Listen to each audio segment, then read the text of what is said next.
ছাত্রদেরকে অভিযুক্ত করে দমনপীড়ন করে শাসন করা যায় না।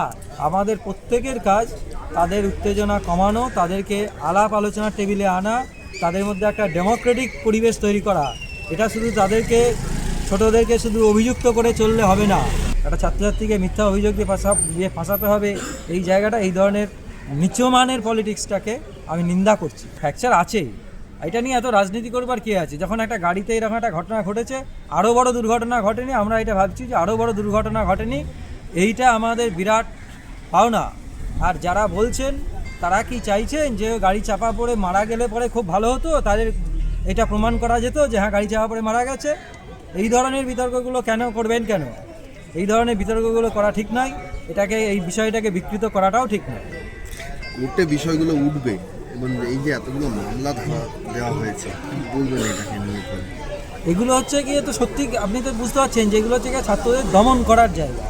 কিন্তু আমি আবারও অনুরোধ করছি যে এই প্রজন্মের ছাত্রছাত্রীদেরকে যদি আমরা ভয় দেখিয়ে দমন করবার যদি প্রচেষ্টাতে নিই, তারা কিন্তু দমবে না। তারা যেমন বাবা মাদেরও কথা শোনে না, তারা এরকম কিন্তু এইসব দমন পীড়নের কথাই শুনবে না, তারা বরং আরও বেশি উত্তেজিত হয়ে যাবে। আমাদের প্রত্যেকের কাজ তাদের উত্তেজনা কমানো, তাদেরকে আলাপ আলোচনার টেবিলে আনা, তাদের মধ্যে একটা ডেমোক্রেটিক পরিবেশ তৈরি করা। এটা শুধু ছোটদেরকে শুধু অভিযুক্ত করে চললে হবে না। আমাদের বড়দের, আমরা যারা সিনিয়র, তাদের অনেক বেশি রেসপন্সিবল হতে হবে, অনেক বেশি দায়িত্ব নিতে হবে। ছোটদের যদি মেজাজ চড়ে যায়, ছোটদের যদি ধৈর্য ভেঙে যায়, সেই দায়িত্ব কিন্তু আমাদের। কাজে আমরা অনেক ধৈর্যশীল হয়ে যাতে বিষয়গুলোকে দেখি, সেটা যারা পালন করছে না তারা হচ্ছে গিয়ে তার নিজের দায়িত্ব পালন করছে না। অন্যের নামে শুধু অভিযোগ দিয়ে লাভ নেই। শিক্ষামন্ত্রীর আশ্বাসে আশ্বস্ত হচ্ছেন স্যার? যে সমস্ত সমস্যাগুলো আপনি বলছেন যে মেটা সম্ভব হবে, তিনি হস্তক্ষেপ করবেন কিংবা আশ্বাস রাখছেন আপনি? আমি সেটা করবেন কি করবেন না আমি জানি না, কিন্তু আমরা হচ্ছে নেগেটিভ ওয়েতে ভাববো না। আমি অন্তত সবসময় পজিটিভ ওয়েতে ভাববো। তিনি বলেছেন এটাই প্রথম ধাপ হিসাবে, এটা ঠিক, কিন্তু সেইটার সঠিকতা আমি আগের দিনও বলেছি যে যদি দেখা যায় যে এই জিনিসগুলোকে সঠিকভাবে ড্রিল করা হচ্ছে, ছাত্রছাত্রীদের মধ্যে আলোচনা পরিবেশ নিয়ে আসা হচ্ছে, সমস্যাগুলো নিয়ে আলোচনা করা হচ্ছে, ছাত্রদের মধ্যে যে মিথ্যা অভিযোগগুলো দেওয়া সেগুলো উইথড্র হচ্ছে, এই সব কাজগুলো হলে তবেই বোঝা যাবে যে হ্যাঁ তারা সত্যিকারের অনুতপ্ত। আমি সকলের কাছে আবার অনুরোধ করব, আমরা যারা বড়, আমরা যারা সিনিয়র, আমরা যারা উচ্চ পদে বিভিন্ন জায়গায় আছি, তারা যেন কোনোভাবেই বিষয়টাকে আর উত্তেজনা তৈরি করবেন না। আলাপ আলোচনার মধ্যে দিয়ে বিষয়টাকে একটা ডেমোক্রেটিক জায়গায় সমাধান করুন। ছাত্রদেরকে অভিযুক্ত করে দমনপীড়ন করে শাসন করা যায় না। ছাত্রদেরকে ভালোবেসে, ছাত্রছাত্রীরা আমাদের, আমি আবার সেই কথাটাই বলছি, ছাত্রছাত্রীরা আমাদের প্রতিপক্ষ নয়, ছাত্রছাত্রীরা আমাদের গর্ব, ছাত্রছাত্রীরা আমাদের সন্তান, তাদের সঙ্গে সেই রকমই বিহেভিয়ার করতে হবে। একটা একাডেমিক ইনস্টিটিউশনে কোনো একটা ঘটনাক্রমে এই ধরনের ছাত্রছাত্রীদের উপর এই ধরনের মিথ্যা অভিযোগগুলো, এগুলো দমনপীড়নের যেগুলো ভালো নয়। আমাদের একটা ডেমোক্রেটিক এনভায়রনমেন্টের মধ্যে আসতে হবে, আমাদের আলাপ আলোচনার জায়গাগুলো করতে। সেখানে এত মিথ্যা অভিযোগগুলো কেন দেব?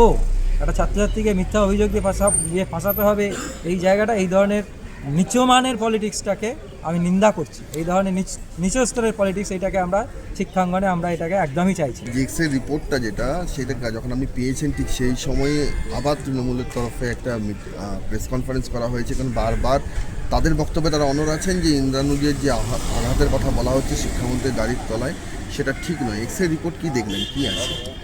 আমি কোনো রাজনৈতিক তরজাতে যেতে চাই না, কারণ রাজনৈতিক তরজা যারা রাজনৈতিক লোকজন তারা করুন।